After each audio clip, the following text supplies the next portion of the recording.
Leo, tingnan natin ang yung past, present, and future. At mag-focus tayo sa present and future, okay? Mas doon tayo magpo-focus sa kasalukuyan at panghinaharap. But tingnan natin ang yung past, present, and future. Leo, sign of Leo. Past, present, and future ng mga Leo. Pakita mo ang kanilang past, present, and future. At bigyan mo sila ng advice. Please, Spirit Angels from Heaven. Okay. Ilan ba sa inyo nag-gym? Leo, kayo'y nag-gym. Mahilig kayong ayaw nyong kayo ay napapag-iwanan, okay, lalo na sa inyong physical, okay, physical appearance. Okay, Leo, past, present, and future, tingnan natin, guys. At maaring may kinalaman din dito o mapapasama sa reading ang inyong mga taong involved sa inyong paligid. Ang mga taong involved sa inyo. Kasalukuyan sa ngayon, okay, ito ang inyong present, ito ang inyong past, at ito ang inyong future. Six of Pentacles is here, guys. Masaya kayo sa inyong nararanasan sa ngayon o nare-receive o marireceive dahil bunga ito ng inyong pagbibigay o mga naibigay nyo dati may bunga o may ibinalik, okay, ang kapalaran. Tingnan natin ang inyong past, Leo.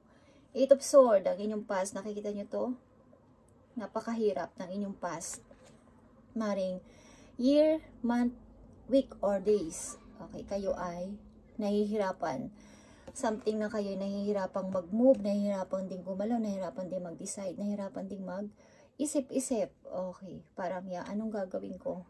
Parang ang hirap kumilos, ang hirap mag-desisyon. Yan ang inyong past. Sa inyong present, Leo, is Five of Cups is here. Nandito kayo sa parang nagigilty. Parang biniblame nyo rin minsan ng inyong sarili. At bakit ito nangyayari? Because maaring meron kayong iniwan o iiwan na tao, guys. And sa inyong future, Wheel of Fortune, Leo, nakikita nyo itong Wheel of Fortune. Sa inyong future is may mga magandang paparating sa inyo. May mga guilt kayo o pag-blame sa inyong sarili o parang alin ba dito ang dapat kong sundin? Ang sinasabi ng ibang tao o ang sarili ko? Okay. Tingnan natin.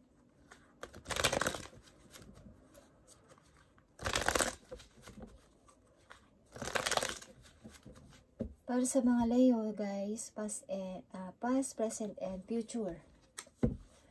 Leo, tingnan natin ang yung message dito sa Eight of Swords. Ano ba itong nangyari sa'yo? Bakit ka nagkaganito o may ganitong kaisipan? Okay. Ilan sa inyo, guys, is ilan ba sa inyo is nagkakaproblema sa inyong mga bangko? Okay, sa mga credit cards. Ang ilan sa inyo is nagkaroon ng maraming pinagkakautangan o pinagkakahiraman ng money. Okay? At konting-konti na lang ang natitira sa inyo. Sa inyong past, parang ang hirap. Ang hirap mag-start sapagkat walang money. Marami kayong nahiraman. Maaari kayong gumagamit ang ilan sa inyo ng card o mga credit cards. Okay. Ito natin. Eight of Swords. Parang ang hirap. Okay. The Devil is here, guys. Okay. Something, guys. Mga unhealthy habit ito. O kayo ay nare-relate sa isang ang inyong partner ay may kinakahumalingan na kung may kinalaman sa money o paglustay ng money o paghihirap ninyo dahil sa pera is may kinalaman dito ang inyong partner. Okay. Something, guys. Mga unhealthy habit ito sa inyong past. May kinalaman ang inyong partner sa buhay. Kaya kayo nahihirapan. Okay.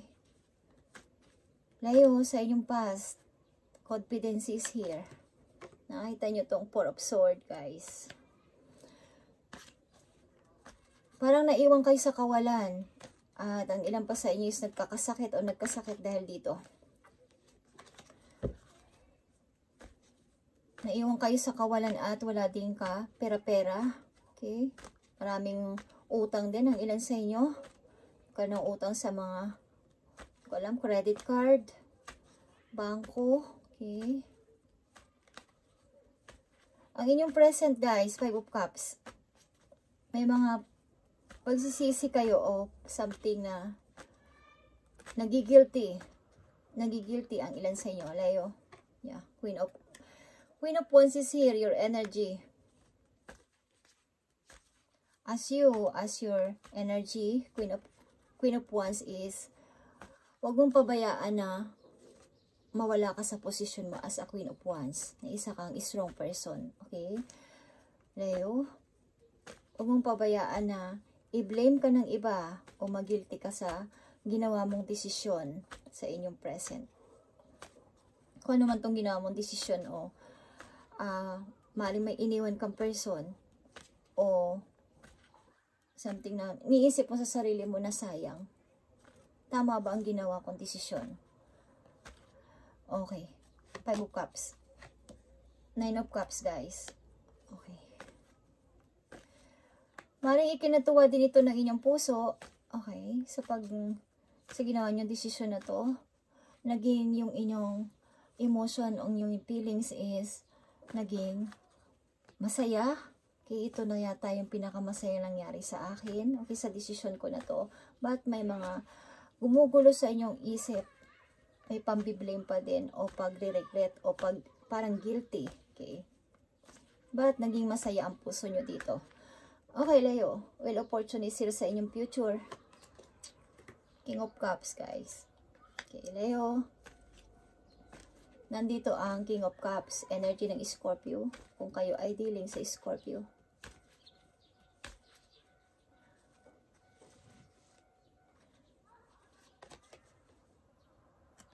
Okay.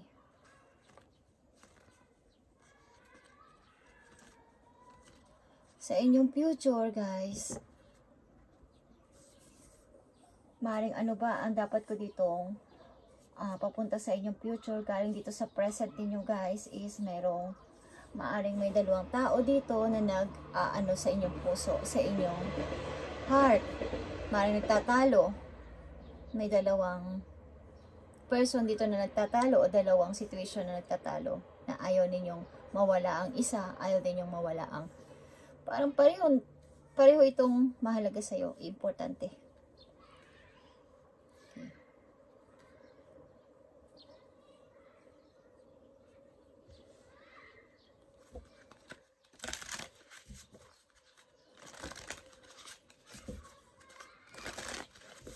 Mga unhealthy habit meron dito. Pagkawala ng pera.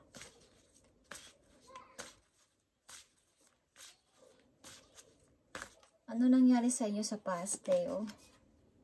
The Magician here. Kayo ba'y na-scam, guys? Ilan sa inyo? Nadala ng mga matatamis sa salita. Okay. Alam kung kayo sumasali sa kung yung mga pyramid na yan. Okay guys, na may mga nagsasalita. Okay.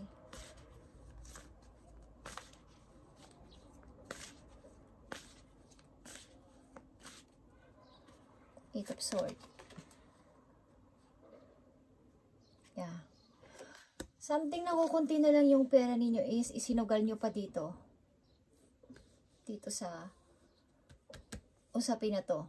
At ang kinahinatnan is nawalan kayo ng ipon. Okay? Sa inyong past, Leo, something na kukunti na lang ang inyong ipon is isinugal nyo pa dito. Nakikita nyo ba ang shape nito is pyramid? Okay? Kasasabi ko lang, yung mga pyramid guys. Something na ito ay yung mga alam nyo yung mga taong sumasali doon na paparami nyo yung member nyo para magkaroon kayo ng sweldo, okay? O dumami yung inyong income dito is maaaring ilan sa inyo na loko dito o nagkaroon ng pagkahumaling dito. At sa di sinasadya o sad to say, guys, is kayo ay naloko o maraming nakuha sa inyong pera dito. Okay, sa halip na i-hold nyo ng tight ang money na to dahil kukunti na lang is inilagay nyo pa sa ganitong klaseng pangako. Okay, nadadami ang inyong ipon. Okay, sa inyong past. At kapag hindi pa to nangyari, guys, maging aware kayo sa mga sasalihan ninyo ng mga online at mga pyramid. Okay. Sa inyong present, masaya ka sa ginawa mo, but nakita nyo ang Knight of Swords, guys. Masaya ka sa ginawa ninyo. Okay, tumitingin ka sa bright side. Nasa ginawa ko is, maaabot ko yung gusto ko, makukuha ko yung gusto ko, at makakapag-travel din ako.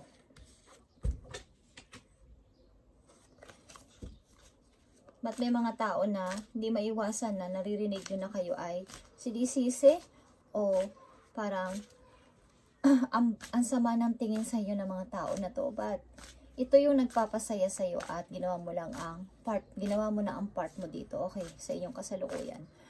Ano pa to? Nakikita nyo to, Leo? Kayo ay nasa tamang path ng ginawa ninyong pag-desisyon. Naging okay o magiging okay ang inyo ditong journey. Okay. Matutupad ang inyong mga gusto. Okay. Kung saan kayo gustong pumunta, magkakaroon kayo ng freedom sa money, maybe. Okay. Sa inyong present. Maaaring may desisyon kayo dito na ginawa na maaaring kayo ay biniblame o sinisisi ng ibang tao, but kailangan nyo itong gawin para sa sarili ninyo. Leo? And sa inyong future, may maaaring may mapipiliin kayo dito between two person. Okay, 7 of Pentacles, guys. Maaaring ito ay trabaho o person, guys, na pamimilian ninyo kung alin ba dito ang dapat kong piliin na trabaho na magpaparami ng aking pera. Okay. 5 of Pentacles. Okay.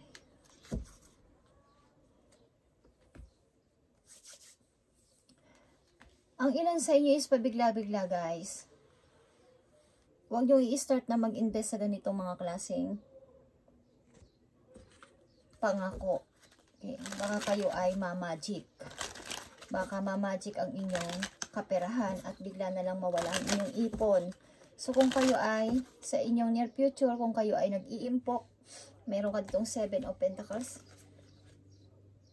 But, bumaba sa 5 of Pentacles. Ang ibig sabihin, iwasan nyo ang paggastos ng hindi dapat pagkagastusan, Leo. At kung kayo talaga nag-iimpok, is tuloy-tuloy nyo to. Huwag kayong mabighani sa mga matatamis na promises ng mga tao na nagsasalita sa unahan na lalaki ang inyong kwarta kapag kayo ay sumali dito. Okay, Leo? Something pyramid. Nagbabadya sa inyong buhay. Okay, something.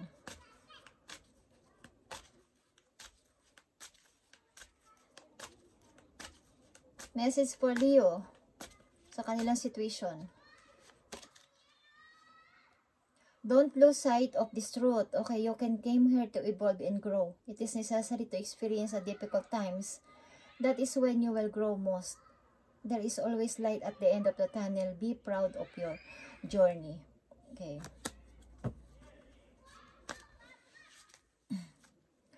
Huwag kang magpatalo sa mga tao na ikaw ay biniblame o sinisisi sa iyong ginawa sapagkat ito ay nangyari sa iyo because ito ay deserve mo. Deserve mo tong gawin. Kung may plano ka na mag-travel, kaya is gawin ang gusto mo, ito ay ginagawa mo dahil ito ay pinaghirapan mo naman, Leo. At kung sasaya ka sa inyong present sa buhay is binibigyan mo lang ng gift o ng present ang inyong sarili dahil ikaw ay maraming napagdaan ng difficult, okay, experience the difficult times. So, ginagawa mo lang to para sa iyong sarili, para bigyan ng kaunting regalo ang iyong sarili mismo sa mga pinagdaanan nyong difficult times, okay, sa buhay. Okay, Leo, ano pa ang message for you? Don't allow anyone to abuse your power, Leo, or take it away from you. Remember, you will be treated how you allow others to treat you. Show them that you value yourself far too much to settle for anything less than you deserve. Ipakita mo sa kanila na mas tratuhin nyo ako ayon sa nakikita nyo sa akin sa ngayon. Okay, huwag mong pabayaan na makuha ng iba ang iyong energy, ang iyong power, o maabuso ka ng ibang tao. Okay? Kung pinapahalagahan mo yung sarili at makikita to ng iba, is papahalagahan ka rin nila ng mas higit pa dito. Mas higit pa sa inaasahan mo. At maaaring huwag talaga kayong magpaabuso sa mga tao na lumalapit sa inyo para magmagandang loob, sapagkat lalo na may kinalaman sa pera, kayo ay maloloko. Okay, Leo? Kayo ay baka maloko. Baka kayo ay maloko. Ito ay isang grupo, guys, na pwede kayo ma-scam, lalo na sa pera. Okay, just saying, Leo, kung hindi pa to nangyari sa inyo, kapag may lumapit sa inyo ng mga tao, o kung kayo nag-o-online, kung may group of people, nasasabihin dadami inyong kikitain, sumali kayo dito, magpa-member kayo dito, huwag niyo yung gagawin, Leo. Masisayang inyong pera at maluloko kayo dito. Okay? Kukunin ang inyong pinaghirapan. Mani lang sa inyo is nag-iimpok ng money.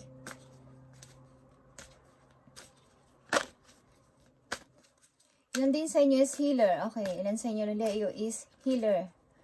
Pwedeng heal ng nararamdaman ng ibang tao, o madali kayong malapitan about sa pag mayroong mga taong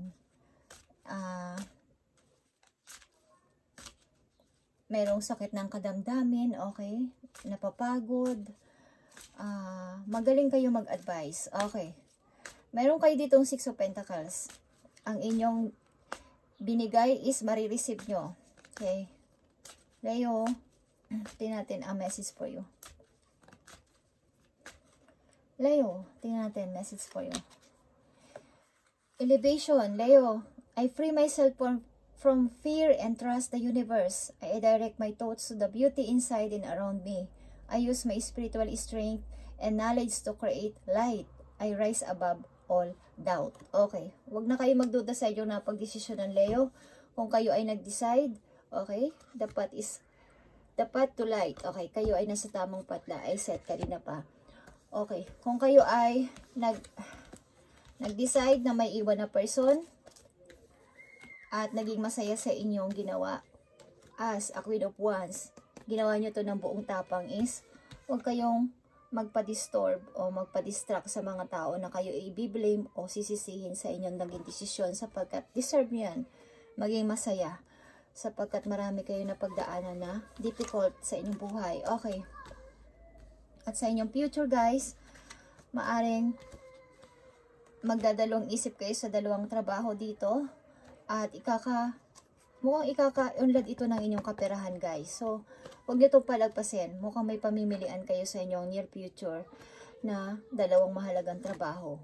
Okay, sa inyong past, hindi ko alam kung kailan lang, may mga unhealthy habit kayo na pwedeng makadrain ng inyong isip.